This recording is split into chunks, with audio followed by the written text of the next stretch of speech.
Hey guys, here's Louie.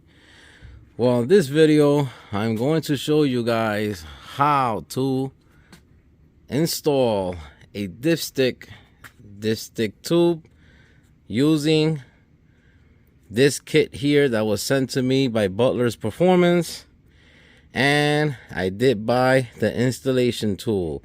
So this was like $11 and a couple of more dollars, I think maybe $17 in total with shipping. And this kit over here was about close to $60. All right, with shipping, $54, and the rest I guess was shipping. Butler Performance, I love Butler Performance. I've been a Butler Performance guy for a while, and I just think they are one of the best people to go to, one of the sources to go to when it comes to your Pontiacs. Now, I ain't gonna lie, it's my first time I'm going to be installing one of these dipstick tubes, because I never had this issue with none of my cars before. But putting the 350 that's over there back inside the Lovebird, I need to do it because she didn't have it, and I explained why was the problem and the cause of the problem, because it wasn't there. Now, I strongly suggest that if you guys I'm gonna do a Pontiac engine on your first gen Firebird or any year Firebird, and you're gonna put a vintage Pontiac in it, I strongly suggest this book. I bought this book years ago, okay? And what I like to do, I have said it before, I like to take them apart and put them in these sheet protectors that are the plastic, because my hands are always dirty. I don't want to dirty the page. So if the plastic is dirty, I'll take a wipe and just wipe it off, and I'll save the book forever. I just like to go back and forth on the book for my torque specs and stuff like that. I'm pretty confident in putting one of these engines together, but if I ever hit a bump, I'll go right back to this, okay? So let me get you guys set up on the tripod, and I'm going to attempt to install this tube. All right, guys, so we are here working under the engine, and I want to explain the first step. So the first step, if you have the Windage tray, this application works for the guys out there that have the Windage tray, okay? So these bolts right here, 1, 2, and back by the oil pump, you're gonna have another 2. All right, you need to remove those 4 bolts, 2 in the front, 2 in the rear, first for your Windage tray to come out. And the reason it needs to come out is because the long tube that sticks out here from your block, you need to hit it first from the inside so she comes out, and the Windage tray happens to be in your way. So that being said, you need to remove your Windage tray first, and when you install those bolts back, you are going to torque them to 15 foot-pounds, okay? So let me remove this Windage tray and I'll bring you guys back. All right, guys, so after you remove your Windage tray, which I did, all right, it's a 1/2 inch socket you're going to use, and there she goes. Like I said, when you're going to be putting her back, you torque your bolts at 15 foot-pounds. There are 4 bolts. First tube that's gonna go into the engine block is the dipstick tube. This one happens to be stainless here, and part number N304. And they are saying that you should install the dipstick tube with the angle facing forward. So we're going to be doing that. All right, guys, so I just inserted the dipstick tube, okay, into the block through here to the inside. Now I need to hit it coming out, okay? Now, this is the tool that I bought from Butler Performance. And their picture of the installation shows an engine that is just a bare block, basically, okay? Not a assemble engine like this one is.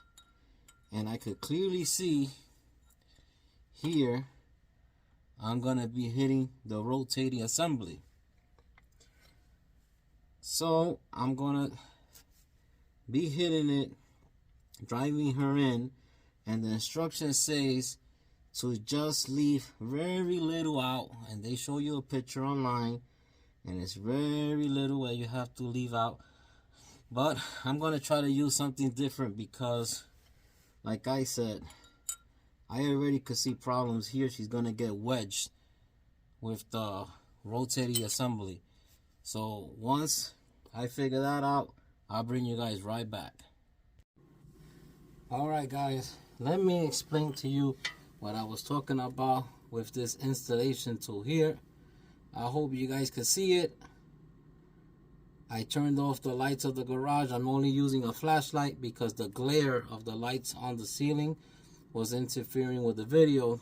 But if you could see those scratches on the tool, it is because I did try the tool for the hell of it, just to see if I was really right or wrong. So when they sell you this installation tool, okay, Butler Performance, I happened to buy this from, and I also saw the instructions online, and they don't tell you this, but this will only work on an engine that is not assembled, because she was already hitting the rotating assembly. And this nut right here, okay, that's holding down the piston and the caps and all that, is what scratched the tool. And if I kept going up, believe me, she was gonna get wedged, and I do not want an extra headache on my hands here. So if you just have a bare block, no guts in it, this will absolutely work. So I made myself a home tool, real simple. Okay, this is a crowbar, very old antique crowbar. Okay, this one happens to be a Craftsman. I also have them from Black Hawk. Black Hawk is one of my favorite tools, the real old stuff when it was made in the USA. And this, since it has the shaft here is really slim, then it gets bigger, I put a nut at the end, knowing that when I was striking it into the tube, it was not going to crush my tube or bend my tube. She was going to ride on the surface of the tube and drive her in, where she's driven in really nice. And that was the instructions say, that you're just supposed to see on the pan side, on the surface right here on the edge of the block where the pan will go. You just need to see the tube very little. That's how I see it, okay? Also remember, like I mentioned in the video, that your oil dipstick, the curve side, okay, supposed to be facing the front of the engine, and this one happens to be facing the front of the engine. If it's too close to the head, which almost all of them are, this one happens to be also flush to the head, you just tweak it going down very slightly, not that much, and you try your exhaust on. I'm going to be trying my headers on before I walk away from the engine. But remember, the installation tool will not work. I tried it. It will not work for an engine that's all assembled. I could have spent, I could have kept almost 20 bucks here. Simple homemade tool right here. Nice and simple tool. I bet you all of you can have it right in your house and do it yourself. It worked pretty nice. You do have to whack it pretty good, and I happen to use a 3-pound hammer. Now I ran into another situation here. I already tried my Windage tray, and this tool that they sell you, when they sell it to you, they're gonna ask you with Windage tray or without Windage tray. And this one happened to be a Windage tray engine, okay, and she doesn't line up with the Windage tray at all. All right, I'll show you guys that next. For like that, you guys could see what I'm talking about and maybe what you guys would be running into if you go this route. But I have plan B. Just hold on. All right, guys, so I just installed the Windage tray for you guys could see it. I tried it before I turned the camera on and it did not work, and I'm trying it again. As you can see, that is crooked as all hell. There's no way that will ever work going inside, okay? And look at how the dipstick will be facing out. It needs to be facing right on top of your pickup screen here, your pickup tube. All right, even if I bend it and tweak it, it won't work. The only way I could see that this will work if I cut this piece of the Windage tray out. And you know what? I'm not going to do that. All right, I'm just gonna go to a plan B. So they sell these they make these Pontiac engines two ways, with a Windage tray and without a Windage tray. Okay, so now I'm going to be changing her to one without a Windage tray. And matter of fact, some Pontiac engine builders even say that the Windage tray is really not good for the engine, and some of them saying that it's good. So I guess, you know, it's everybody's opinion. And like I always say in my videos, respect everybody's opinion. I do. So I'm just gonna take her out because it doesn't hurt anything. And me being the Pontiac hoarder that I am, I happen to have one here in my parts collection. I'm going to clean her up and I'm going to install her. And I'll show you guys that don't know how to install one, I will show you. But it's a damn shame that this don't work. I sent this situation to Butler Performance. And the first comment was the first response was, well, maybe somebody modified the Windage tray, and that's why it's not working. I said, nope, absolutely not. It's bone stock. And they say, yeah, sometimes they just don't happen to work. But now you could buy this part, the lower part, without Windage tray, and we do sell them. Oh, yeah, beautifully. So I supposed to waste my money on this that doesn't work. And if you guys will put in the description that it might not work, it will give us, the buyer, an option of should I go with it or I shouldn't, and just delete this and go to plan B, which is right here. So I'm a little upset about it, and I don't mean nothing to bash Butler Performance. I've been dealing with Butler Performance and they parts for many years, and I happen to like them and like their stuff, but this time I'm not happy with this at all. Because if they would have told me, I would have done it. It just doesn't work. I'll be right back. All right, guys. So here is my plan B. And like I said before, you will find a Pontiac engine with a Windage tray or without a Windage tray. And this one happens to be that the application did have a Windage tray, but when I removed the oil pan, because I know something was funny with this dipstick that was here originally, and it was only a little piece, it wasn't the whole thing. Like I said, I found the second piece that doesn't work from Butler Performance in the oil pan. Mind you, I have the original one that I found in the oil pan right here. Okay,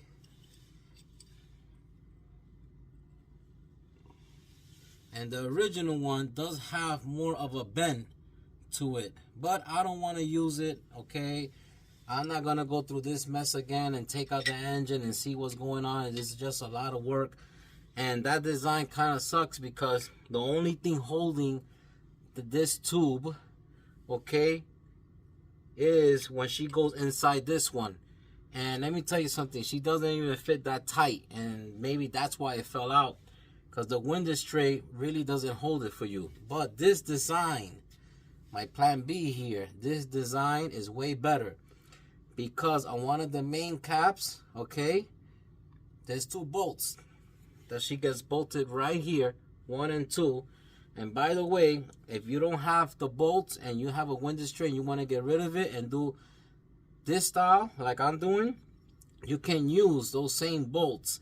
They the same thread pitch. You just need to cut them a little bit. So I cut about 3 threads going down, cut it with a hacksaw, sanded the edges down, blew out any shavings with my air compressor, and that's what I'm going to be using. And it's right here. Okay, just have to cut a little bit, not a whole bunch. If you guys could see, let me see if I could compare them. See, the original to the one I had to cut is very, very, very little cutting. Anyway, so what I need to do is drive this sucker in to this tube. Okay, that's what I need to do. And I'm gonna drive her, take my time driving her in. All right, and I'm gonna see if I use the insulation tool or something like that to drive her in, and I'll let you guys know. All right, now check this out. Hope you guys can see that clear on camera. So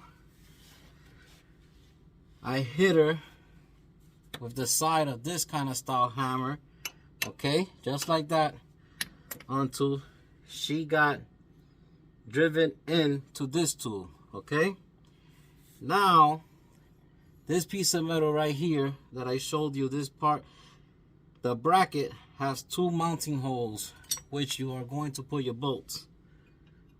Okay, and the same thing for these 15 foot-pounds.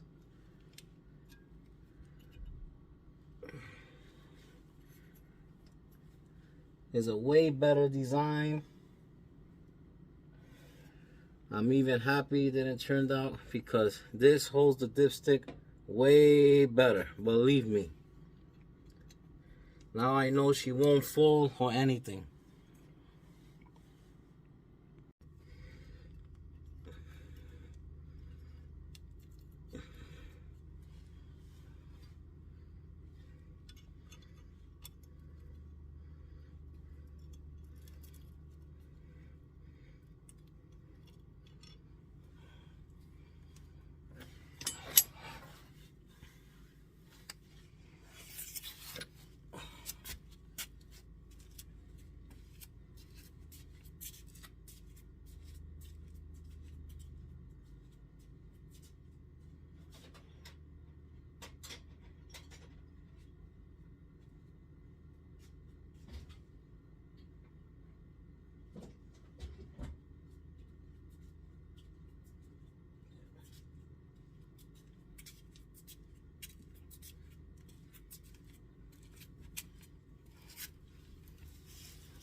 Alright guys, so I installed the tube, and like I said, I was hitting it little by little on the side of the hammer because I really don't have no space here to be striking it like this, because the pump is here, the oil pump, and the pickup tube I already bolted it down also to the main cap, 15 foot-pounds. That's all. Okay, now I'm going to use the dipstick that I bought with the kit from Butler that sadly did not work out for me. Okay, you win some, you lose some, I guess. I just wish that they would have put in the ad that sometimes it doesn't clear, sometimes it won't work, and just tell people to use this from the beginning and you won't spend no money and no time like I did. But anyway, this dipstick is used on cars that are non-AC. If you have an AC car, your dipstick will be longer. So the next measurement for the dipstick will be from the end to this edge right here. Okay, right here before you get to the little cap right here is 17 inches. Now my goal is that she's supposed to be on top of the pickup tube, because God forbid your oil is lower than the pickup tube. Well, guess what? You can't suck up oil to your engine and call it basura. Basura in Spanish means garbage. Your engine will go bye-bye. So let's see. Well, look at that. Beautiful, beautiful, beautiful. I absolutely love it. Right there where she needed to be. Right above the pickup tube. And she's looking great up here. Let me see if I can bring you guys up. There goes the pickup. There goes the dipstick. Looking great. And like I said, if she's too close to the block, you could just tweak it a little bit. Okay? And the way I like to tweak it, in Harbor's Freight, they sell these punches right here is from Harbor's Freight, and it's a set. Okay, this one happens to be too big, so she's not gonna go in, but I have another one here that it is gonna go in. And what I do is I sneak it in from the top of the tube and I push towards me. Okay, and you're just gonna do it slightly. That's all it took, is away from the block. Okay, and I'm so happy because now I could finish putting my 350 back together and install her back on the Lovebird, so I could be able to drive the Lovebird out of the house garage and back into her nest at the bird cage. Well guys, here's Louie. I hope I taught you guys something. I surely learned something this time around. And like I always say, keep your hands dirty and your project will move forward. Take care now. God bless. Bye-bye.